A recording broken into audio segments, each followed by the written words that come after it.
Hi, you guys. Thank you. It's always so enthusiastic. I like being here. We like having you here. Thank you very much. Let's begin with the obvious question. Yes? Aquaman, Matt, the casting of the character. You know, a lot of these movies, there's requests for celebrities. Because I understand it, I do. They're known properties, you know, so I don't have to call up an agent and say, you know, we'd like to use X actor. There's this guy named Bruce Wayne who becomes Batman as his parent. You know, they all know the properties. So celebrities tend to say yes often to these kinds of projects. As we were discussing casting specifically for Aquaman, we all talked about Matt, because I've known Matt before. And I said, he's the right guy for the role.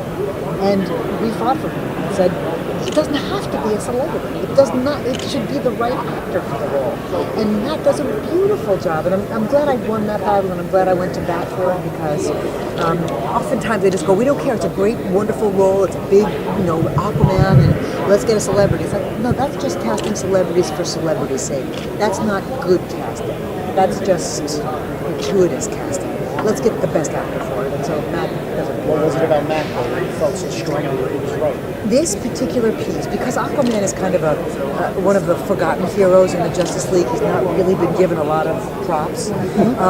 They wrote the role so wonderfully, where when we first meet him, he is bitter, always ready to brawl, and he's had these weird things where he keeps seeing this woman under the ocean through his career, you know, through his swimming, and he just sees this as he grows up and he gets older, and he knows something is different about him. And then, and he's got all this energy, he doesn't know what to do with it, so he brawls, he fights, he gets in bar fights a lot. And then we get to meet the much more sensitive side of him when he does find out what his roots are, and he meets Mira, and there's electricity there. And Matt's got the ability to do all that. And so that's what it is. It's a good actor and the right role. And you know, I listened to a bunch of his work previously before I really, really fought. Let me not make a mistake here.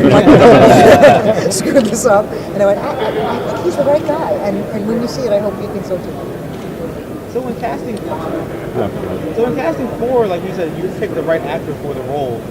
What else do you factor in for that? Because I mean, like Aquaman in this movie is obviously, again, you have to find somebody that can go through, like you said, the bitter stages and, you know, the serious stages. Like, how do you know when someone, like, how do you look for like those kind of qualities in an actor? There's first of all, if they're an on-camera actor, I probably have seen their work, so I have some idea about their on-camera work and their acting ability.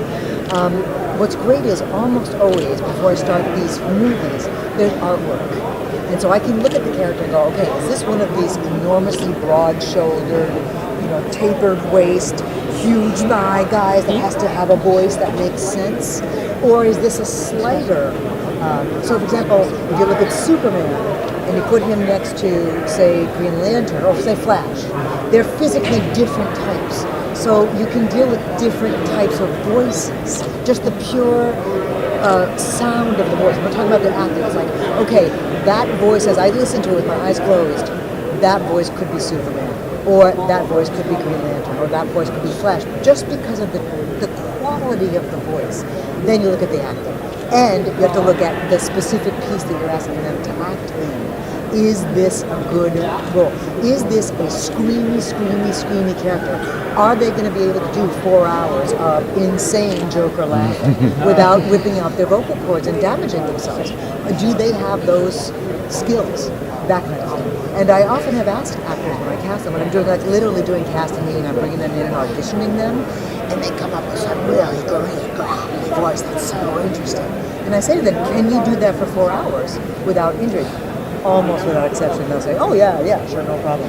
And then you get them into a session, and 2 hours later, they're like, oh yeah, I cannot do this anymore. It's just hurting. And so I really now have got to the point where I demand of the actor, I am going to make you do this for 4 hours. If you cannot do it, you must tell me. I will have so much more respect for you if you tell me the truth, and I will find something else for you.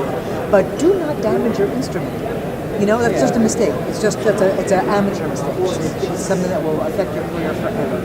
So you have to factor in all those things casting-wise. I can guess why you brought Nathan Fillion back as Green Lantern. I told you guys before, I cast him as Wonder Woman. I love him so much. I think this is your first time working with Jerry O'Connell? No, I've worked with him several times. In one As of the Superman. DC projects, First- or It was some of the animated series, but I think it was Justice League, and I think it was some of the animated DC well, properties. what did you see in him to cast him as Superman? Jerry's so great. He's just so agreeable, and he had reached out to me a couple of times recently, saying, you know what, I haven't worked with you in a couple of years. I'd love to play again. And sometimes through Gary Mariano's how I hear from him, because they're neighbors, I think.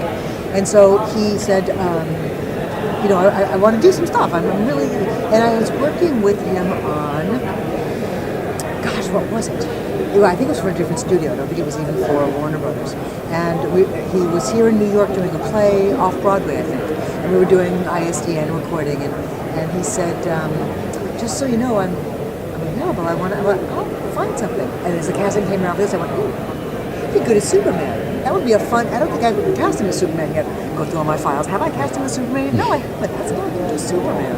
And so it's just, there's something very, Superman's an interesting character in that he's the Boy Scout, obviously, but you can't be too, what's the right word? Goody. Goody two shoes. Yeah. There's got to be some strength behind that. There's got to be some, conscious decision choice making. And Jerry's such a good actor that I really felt like he'd be able to bring that to it, and I think he does it in spades. Too good. Now, since Yes, ask me a question. Hold on, something from the chick.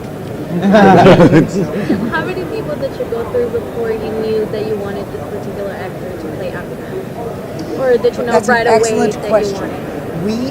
We keep a list of actors that we have gone out to before for various roles, and that list grows every single time we make another movie. And sometimes they're just not available, and sometimes they just don't care for the role, or they don't care for that script, or whatever. And so we may go through in a group. A lot of us make decisions together. We may look at 75 different actors for a role, and then when it comes to the rank and file voiceover actors, they kind of leave that to me because I have so much experience with them. I'm like, I'm telling you, this is the guy. Listen to his work. Listen to this, and then it's my job to convince them that that's the right guy. But I'll tease this for you. I can't tell you in detail because I don't know how much I'm allowed to say. But not the very next film, the film after that, there are 2 actors in it that I have pursued for 10 years. And they just kept saying no because they weren't available, or they didn't like the script, or they didn't like the role, or whatever. And finally, I got them. It was so good. They're so wonderful. It was a joy to work with them. But I'm like a bulldog. I won't let go. I'm going to just keep going after them, until they finally say stop. I don't want to do this. Then I'll stop. But if they're like, I just can't make it work this time, I'll just keep going. my question was that since we knew Aquaman was showing up by the teaser at the end of War, Right. had that you wanted Matt at that time, No. or was it still No. you were still going through No. the vetting And first of all, process? thank you for watching all the way through the credits to see that teaser. Oh, I wondered about how many I was people at the might have Paley shut it Center, off. so Cool. it was awesome. Excellent.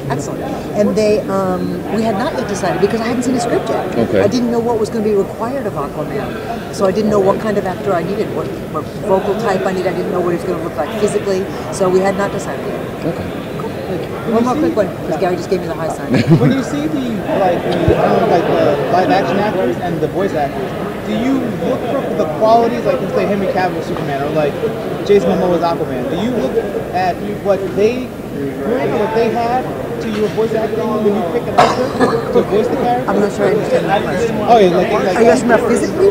No, like the voice ones. Do you look at the live action performances for certain characters? Oh, when you pick the absolutely. voice? Absolutely. Because I want to hear what the quality of the voice is. What is that voice? So I close my eyes and I listen and I go, what does that sound like? That sounds like a big beefy guy. That sounds like a very thin, weaselly guy. You know, there are actors that, like Steve Buscemi, his voice has that weaselly character to it. So I wouldn't cast him as Superman. He's a great actor. He's a great actor. I don't think that would be good casting. He's taking me away. Bye, you guys. Bye.